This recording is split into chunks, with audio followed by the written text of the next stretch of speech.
So, about 3 years ago, we started fostering a sibling group of two girls and a boy. They were 4, 2, and 18 months at the time. Our four adopted children came to us about 2.5 years ago. David and I had been married 26 years, and we have 3 kids, 2 daughters in college and a 9-year-old son. We've had our foster kids for a little over 2 years. We had just become licensed foster parents, and really what my husband and I had decided together is that we would say yes whenever we could. We met Zach in September, and he was in a state-run orphanage. We matched with him through Wednesday's Child, and when we saw his picture, we just knew that he was supposed to be our son.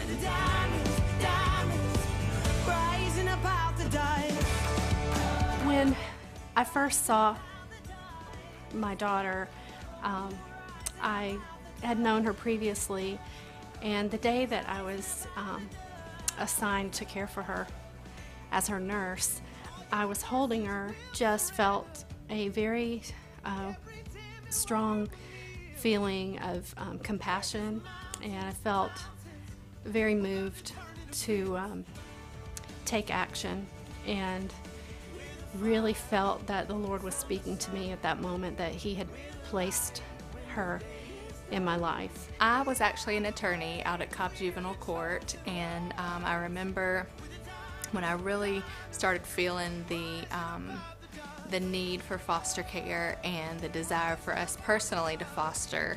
I represented a mother who was in jail, and her one request for her child who was being placed into de facto custody was that she could stay in her same elementary school.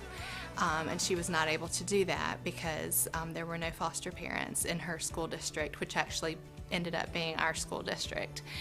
So that she was my daughter's age, and it just really tugged at my heart, and I just felt the Lord saying, you know, you could do this. We had been approved to get the kids, and we were really excited. We were waiting on them to come into our home.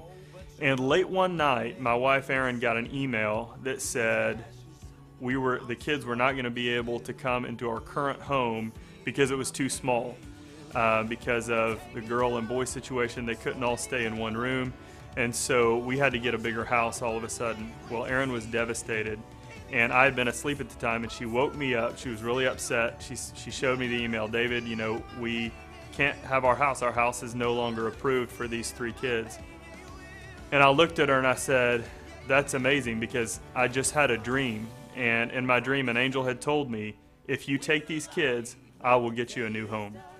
And I didn't know anything about our house not being okay for the kids, and so it was an amazing thing of God spoke to me just as Erin was getting this bad news, and we were just floored. And about a month later, sure enough, we got a new home. It's on the same street as 5 other families from our church with other kids, our kids' ages. It was just a perfect God thing. It was amazing. We had always wanted 3 children and just had prayed for a long time that maybe it would be through adoption. This is when we met the Jones, and their agency they used to get their 3 children we also connected with. They were a great support system for us because we had a lot of questions about what we were getting into, and when we met our son for the first time, having them as a sounding board and just being able to ask them questions about where he was going to be was really huge.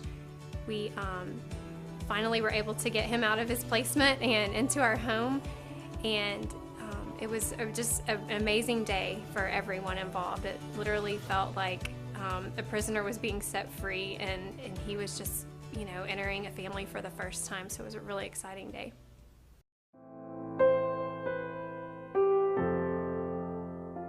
Because our children came from a difficult situation, there were just so many behaviors that we weren't used to and didn't really understand how to deal with.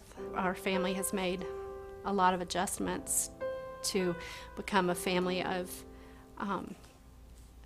really just my one 9-year-old son living at home to having 4 additional children in the home.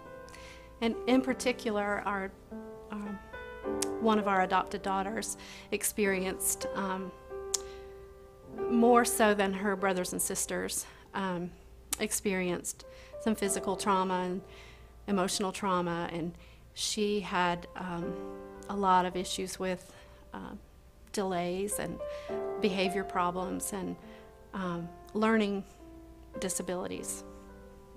Probably the hardest thing initially, and even sometimes today, 2 years later, is just the lack of trust and felt safety that our kids have had.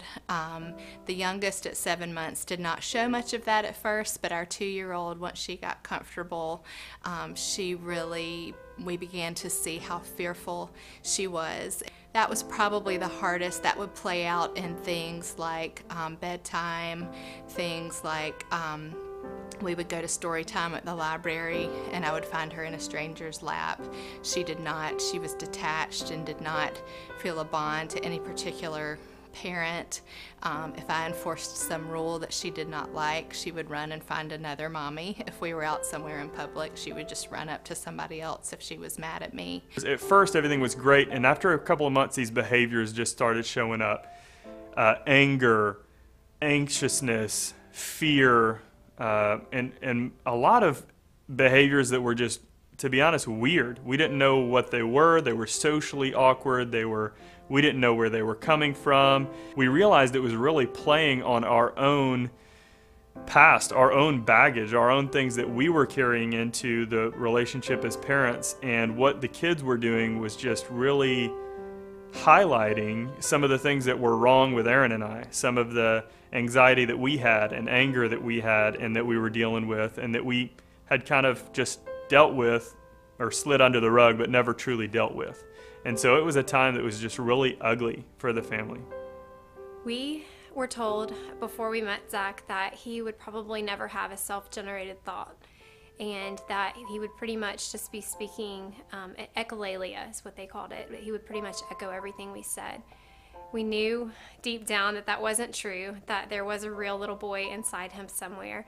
And again, through just being friends with the Jones and their experience with their children and the kids they had seen, just assured us that what the child we were reading on paper was not the child that we were going to be adopting.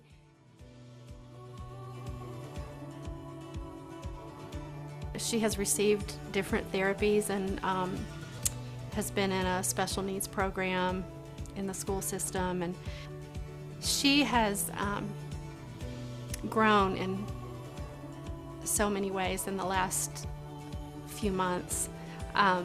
It's been an amazing thing to see how God has begun to just cause her to flourish and grow, and is really bringing healing that we have been able to just visibly see in her. We've just seen so much in her life right now that's just been amazing. I think my instinct as a parent, having already had 3 biological kids that were at the time 4, 5, and 7, I felt like I'd done a pretty good job with them. And my reaction, if they had behaviors, were things like timeout, things like taking away privileges. And so to see this new way that we needed to parent these kids, where we were bringing them in and bringing them closer when they were having hard times, was exhausting sometimes.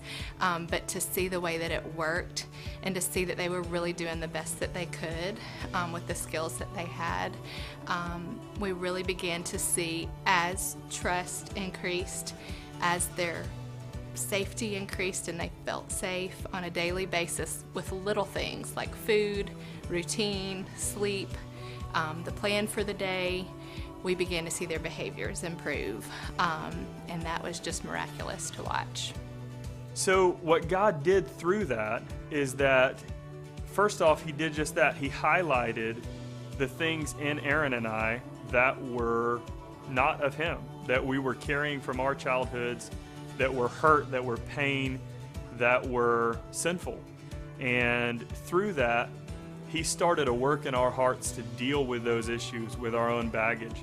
And as we dealt with our baggage, as we dealt with our anxiety, with our fear, with our anger, we saw in the kids transformation with their anxiety and their fear and their anger and their odd behaviors.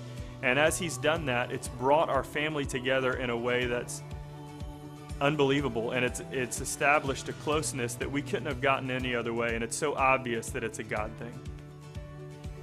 We then brought him into our home, and just after it's been exactly 6 months, actually 2 days ago, and he's now borderline conversational with us, and just sharing emotions, sharing feelings, sharing thoughts, and answering questions, asking questions, a completely different child. We've just seen God change him and break down walls, and the things that David has been doing with him in his clinic have been wonderful, and even just the knowledge and the education they have on these kids and how to approach them and how to navigate life with them and make them feel safe, we would not have been able to be where we are today without that.